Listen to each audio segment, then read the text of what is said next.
8h moins le quart, les Bleus ont donc gagné le droit de monter dans l'avion en direction Rio, le Brésil, la Coupe du Monde.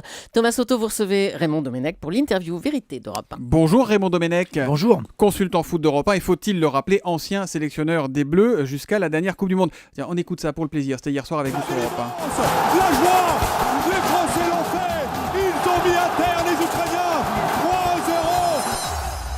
Avec Cyril de la Morinerie, avec vous Raymond Domenech. C'est fou ce qu'une belle victoire peut nous donner ou redonner le sourire quand même. Oui, on a du mal à s'expliquer. On se dit c'est un match de foot, mais encore une fois, c'est plus que du foot. Il y a une vraie émotion. En plus, il y a tous les états d'âme. C'est plus qu'une dramatique. On était mort et tout d'un coup, on est ressuscité. C'est ça le sport. Quel est votre sentiment ce matin, Raymond ? Il y a une vraie équipe qui est née, qui s'est forgée dans la douleur, où il ne faut pas s'emballer, il faut y aller doucement. Les problèmes qui existaient hier avant le coup d'envoi existent encore aujourd'hui. Oui, il y a des problèmes qui existent sur la capacité de cette équipe à maintenir cette pression à un haut niveau et cette qualité de jeu. Mais je crois que petit à petit, Deschamps, avec les circonstances, avec ses changements, il impose une nouvelle génération. On a vu hier la charnière centrale, je crois que c'est... On a vu des jeunes qui avaient faim. Et Cabaye, je veux dire, qui ont imposé réellement quelque chose, un jeu. On a retrouvé l'équipe et l'esprit de Didier Deschamps. C'est d'abord une équipe solide. C'est une équipe solide mais entreprenante. C'est pas une équipe solide, restrictive, défensive. Et ça, je pense que c'est ces jeunes joueurs qui mettent en place cette confiance, parce que quand derrière on a deux monstres défensivement comme Varane et Sakho, on sait qu'on peut se lâcher, on peut se libérer, ils vont rattraper les coups.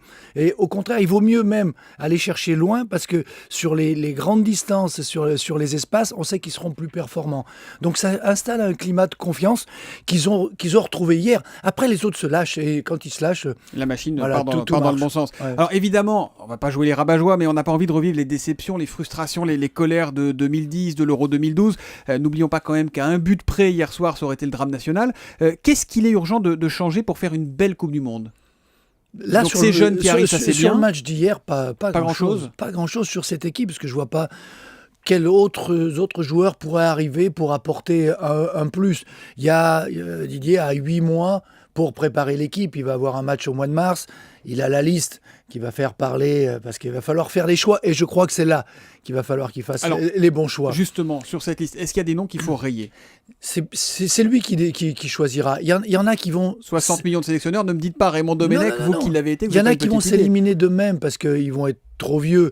Et qui, par exemple, est trop vieux pour aller à la Coupe du Monde ? Qui commence dans 6 mois. Oui. On ne sait pas, mais il y a des joueurs qui n'ont pas joué hier, qui ont été écartés après le premier match. Déjà, ceux-là peuvent se poser des questions en se disant s'il y a une concurrence. Voilà. Je pense que Eric Abidal, qui est, je veux dire, il sait que en regardant ce match-là, qu'il aura du mal à rejouer dans cette défense. D'autant plus il peut y avoir encore un ou deux jeunes qui arrivent d'une génération en dessous où il y a du talent.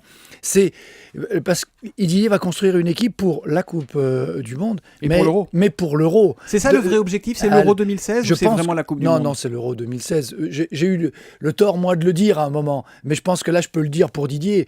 La Coupe du Monde va lui servir de tremplin pour préparer, pour former un vrai groupe, parce que ce qui compte, c'est cet Euro en France. Il est en France, celui-là. Et celui-là, on le joue pour le gagner. C'est un peu la même mécanique que l'Euro 96 avec la bande à Zidane et la Coupe du Monde 98. C'est exactement le même mécanisme, sauf que c'est inversé. C'est une Coupe du Monde et un championnat d'Europe, et qu'on va demander à Didier d'être présent, d'être performant, d'être, je veux dire, extraordinaire à la Coupe du Monde. Je pense que la Coupe du Monde doit vraiment... Il faut y aller pour faire le mieux possible, mais qu'il doit la construire en se disant, derrière, on a 2 ans qu'avec des matchs amicaux pour préparer l'Euro. Donc, c'est cette compétition qui est importante et qui compte. Il faut qu'on leur pardonne à ces joueurs. C'est vrai qu'il y a eu des mots très durs échangés, on les a houspillés, on a détesté leur comportement à certains moments. Là, hier, évidemment, on avait tous envie de les prendre dans nos bras.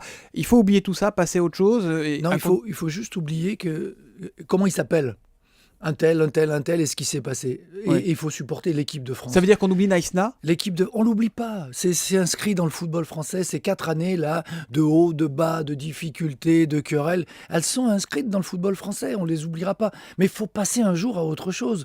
Et là, hier, ils ont donné la vérité de ce qu'est le football français. Maintenant, il a de l'avenir. Dany Cohn-Bendit est avec nous, évidemment. Dany, quand on parle de foot, il peut pas s'empêcher d'intervenir. Dany, allez-y. Raymond est avec vous. Il nous écoute. Il n'y a pas que pour le foot d'ailleurs. c'est vrai. Salut Ça Raymond. va, Dani, Oui, moi bonjour. bonjour, je suis tout à fait d'accord. La Coupe du Monde, c'est préparer l'équipe pour 2016. Je l'avais déjà dit sur l'antenne, c'est l'équipe de 2016. Et deuxièmement, la NIA qui était hier, la volonté, le jeu, c'est pas encore tout à fait ça. Soyons vraiment honnêtes. Donc, il faut qu'ils trouvent un jeu et il faut qu'ils trouvent l'équipe de jeunes, un mélange pour faire 2016. Raymond, vous êtes d'accord avec ce que vient de dire Denis Cohn-Bendit? Le jeu n'était pas tout à fait là? Pas tout à fait, parce que je trouve qu'on a trouvé un vrai style. J'ai eu des images hier où on a vu, on reprochait souvent à Karim Benzema de décrocher. Mais hier, il s'est écarté, il a laissé de la place. On a vu Pogba jouer beaucoup plus haut, Matuidi, on a vu Valbuena, je veux dire, dans tous les sens, même Ribéry qui n'est pas resté coincé sur son côté. Ils ont créé réellement quelque chose, une vraie animation.